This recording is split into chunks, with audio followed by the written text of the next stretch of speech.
வணக்கம். தமிழகத்தின் காலை நேர பிரதான செய்திகளோடு இணைந்து கொள்ளும் நான் மதுஸ்ரீ மகேந்திரன். விரிவான செய்திகளுக்கு செல்லும் என்பதாக முதலில் தலைப்புச் செய்திகள். இலங்கை பெண்கள் குறித்து வெளியாகியுள்ள அதிர்ச்சி தகவல்.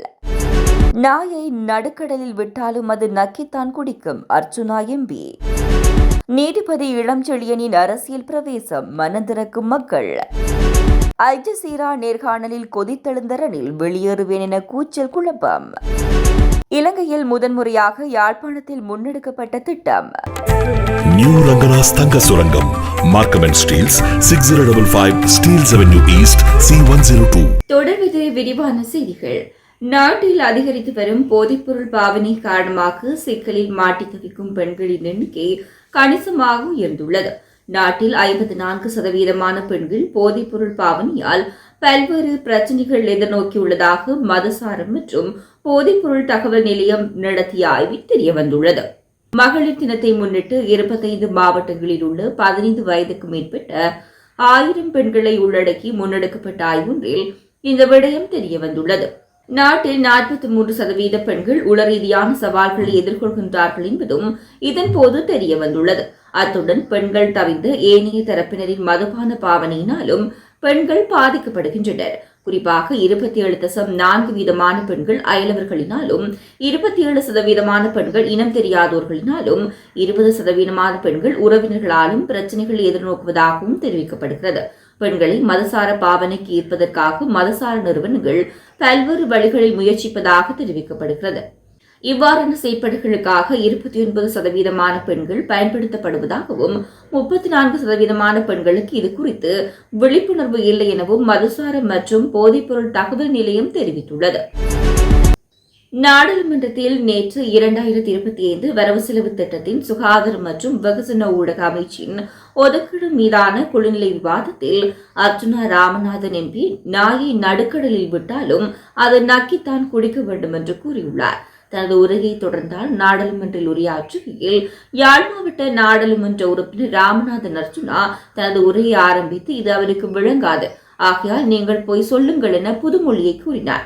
அத்தோடு அதற்கான விளக்கமாக நாயை நடுக்கடலில் விட்டாலும் அது நக்கித்தான் குடிக்கும் என கூறி தனது உரையை தொடர்ந்தார். அது மட்டுமல்லாது யோசிக்கும் அளவுக்கு உங்கள் மண்டையில் ஒன்றும் இல்லை என்றும் அமைச்சர் சந்திரசேகருக்கு அர்ச்சுனா எம்பி நாடாளுமன்றத்தில் கூறியுள்ளமை குறிப்பிடத்தக்கது. நீதிபதி இளஞ்செழியனை தமிழ் தேசிய அரசியல் பரப்புக்குள் கொண்டு வருவதற்கு முயற்சிகளில் சிவில் சமூகங்கள் இறங்கியுள்ளதாக கூறப்படுகிறது. இவ்வாறான பின்னணியில் நீதிபதி இளஞ்செழியனின் அரசியல் வருகை குறித்து தமிழ் மக்கள் மத்தியில் பெரும் எதிர்பார்ப்பு காணப்படுகிறது. அதன்படி இளஞ்செழியன் அரசியலுக்கு வருவதென்பது மிகவும் வரவேற்கத்தக்க விடயம் என்றும் அவருக்கு கூடுதலான ஆதரவு கிடைக்கும் என்றும் மக்கள் கருத்து தெரிவிக்கின்றனர். அத்தோடு கடந்த காலத்தில் அரசியலுக்கு வந்த நீதியரசர் போல் அல்லாமல் அவர்களிடமிருந்து வித்தியாசமாக இவரின் செயற்பாடுகள் அமையுமானால் இன்னமும் வரவேற்கத்தக்கதாக இருக்கும் என ஊடகம் ஒன்றுக்கு மக்கள் கூறியுள்ளனர். முன்னாள் ஜனாதிபதி ரணில் விக்ரமசிங்கே கடந்த பிப்ரவரி மாதம் இங்கிலாந்துக்கு விஜயம் செய்திருந்த போது அல் ஜசீராவுக்கு வழங்கிய நேர்காணல் ஒன்று ஒளிபரப்பப்பட்டது. பல சந்தர்ப்பங்களில் காரசாரமாக மாறிய இந்த விவாதத்தின் போது போராட்டம், பொருளாதார நெருக்கடி மற்றும் ஈஸ்டர் தாக்குதல் போன்ற பல தலைப்புகளில் கேள்விகள் எழுப்பப்பட்டன. நீங்கள் இலங்கை நாடாளுமன்றத்தினால் இலங்கையின் ஜனாதிபதியாக நியமிக்கப்பட்டீர்கள். நீங்கள் பொருளாதாரத்தை ஸ்திரத்தன்மைக்கு கொண்டு வந்தீர்கள். ஒரு வருடத்தில் நாட்டின் பணவீக்கத்தில் 70% 1.3% குறைத்தீர்கள். ஆனால் கடந்த செப்டம்பரில் நடைபெற்ற ஜனாதிபதி தேர்தலில் நீங்கள் தோற்கடிக்கப்பட்டீர்கள். இவ்வளவு நல்ல சாதனையை பெற்றிருந்தும் இலங்கை மக்களால் நீங்கள் முழுமையாக நிராகரிக்கப்பட்டதை பற்றி நீங்கள் என்ன நினைக்கின்றீர்கள்? நான் ஏன் தோற்றேன் என்பதை விளக்க இங்கு வரவில்லை. ஆனால் எனக்கு ஒதுக்கப்பட்ட பணியை நிறைவேற்ற முடிந்ததில் நான் மகிழ்ச்சி அடைகின்றேன். 2022 ஆட்சிக்கு வந்த சில மணி நேரங்களுக்குள் நீங்கள் பாதுகாப்பு படையினரை அழித்து சட்டம் ஒழுங்கை மீட்டெடுக்க என்ன வேண்டுமானாலும் செய்யுமாறு அறிவுறுத்தினீர்கள் இல்லையா? பின்னர் அவர்கள் போராட்டக்காரர்களை வன்முறையில் அடக்கினார்கள் இல்லையா? இளைஞர்களின் கருத்துக்களை யாரும் புறக்கணிக்கவில்லை. நாடாளுமன்றம் என்னை ஜனாதிபதியாக நியமிக்கும் போது நான் சட்டம் ஒழுங்கை நிலைநாட்ட வேண்டும். நாடாளுமன்றம் கிளர்ச்சியாளர்களால் கைப்பற்றப்பட்டால் என்ன நடக்கும்? இது ஜனநாயகமா? உங்கள் அலுவலகத்துக்கு முன்னால் போராட்டக்காரர்கள் மீது காவல்துறையினர் 944 கண்ணீர் புகை குண்டுகளை பயன்படுத்தினர் இல்லையா? சர்வதேச மன்னிப்பு சபை நமது நாடுகளை இழிவுபடுத்துகிறது. ஏனென்றால் அவர்களுக்கு வெவ்வேறு கருத்துக்கள் கொண்டவர்கள். அமைதியான போராட்டக்காரர்களுக்கு எதிராக தேவையற்ற பல பிரயோகம் நடந்துள்ளதாக ஐரோப்பிய ஒன்றியம் கூறுகிறது. ஐரோப்பிய ஒன்றியம் சில அரசு சாரா நிறுவனங்களுக்கு நிதியுதவி வழங்கியிருக்கிறது. என்னையும் பதவி விலக செய்ய வற்புறுத்தினர்.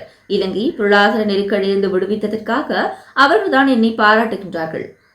கத்தோலிக்க திருச்சபையின் தலைவரான கார்டினல் மால்கம் ரஞ்சித் ஈஸ்டர் தாக்குதல்கள் குறித்து உண்மையான விசாரணைகளை நடத்த நீங்கள் முயற்சிக்கவில்லை என்று கூறுகிறார். அதற்காக நீங்கள் நியமித்த குழு பயனற்ற அறிக்கையை வெளியிட்டதாக அவர் கூறினார்.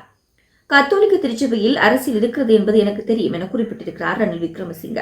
இதேவேளை முன்னாள் ஜனாதிபதி இன்று பிற்பகல் செய்தியாளர் சந்திப்பை நடத்தி அல் ஜசீராவுக்கு அளித்த நேர்காணலுக்கு பதிலளித்திருக்கிறார். இதேவேளை முன்னாள் ஜனாதிபதி நேற்று பிற்பகல் செய்தியாளர் சந்திப்பை நடத்தி அல் ஜசீராவுக்கு அளித்த நேர்காணலுக்கு பதிலளித்திருக்கிறார். இதன்போது கருத்து தெரிவித்த முன்னாள் ஜனாதிபதி அல் ஜசீரா பற்றி விவாதம் எங்களுடையது போல இல்ல. அவர்கள் எங்கள் நேரடி ஒளிபரப்பை எடுத்து எல்லாவற்றையும் ஒளிபரப்புகின்றனர். நல்லது கெட்டது இரண்டும். அல் ஜசீரா சுமார் 2 மணி நேரம் எடுத்துக்கொண்டு 1 மணி நேரம் மட்டுமே ஒளிபரப்பியது. சில நல்லவை இருந்தன. அவர்கள் அவற்றை ஒளிபரப்பவில்லை. அவர்கள் எல்லாவற்றையும் ஒளிபரப்பியிருந்தால் நிலைமை மிகவும் வித்தியாசமாக இருந்திருக்கும் என தெரிவித்திருக்கிறார். இலங்கையில் முதன்முறையாக மாற்று வலுவுடையோருக்காக விசேடமாக உள்ளூரிலேயே தயாரிக்கப்பட்ட மோட்டார் வாகனங்களுக்கான பதிவு மற்றும் சாரதி அனுமதி பத்திரங்கள் யாழ் மாவட்டத்தில் நேற்று மாலை வழங்கி வைக்கப்பட்டது. இந்நிகழ்வு யாழ் மாவட்ட மோட்டார் வாகன திணைக்களத்தினால் இலங்கையில் முன்னுதாரணமாக முறையில் முதன்முறையாக முன்னெடுக்கப்பட்டுள்ளது. கடந்த 2022 ஆண்டு வடமாகாண மோட்டார் வாகன திணைக்களத்தில் நடமாடும் சேவை நடத்தப்பட்டது.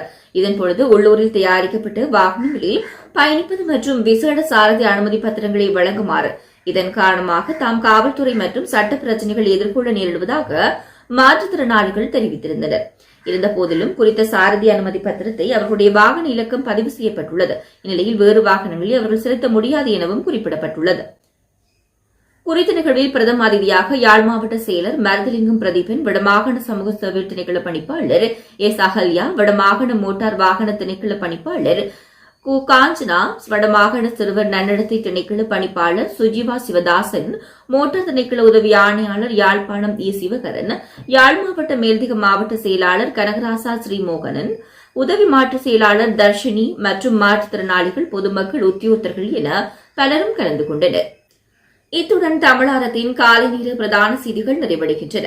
தமிழாரம் செய்திகளை யூடியூப் சேனல் வழியாக பார்வையிட முடிவதுடன் www.tamilaram.news என்ற இணையதளம் மூலமாகவும் பார்வையிட முடியும். தொடர்ந்தும் தமிழாரம் செய்திகளோடு இணைந்திருங்கள். வணக்கம்.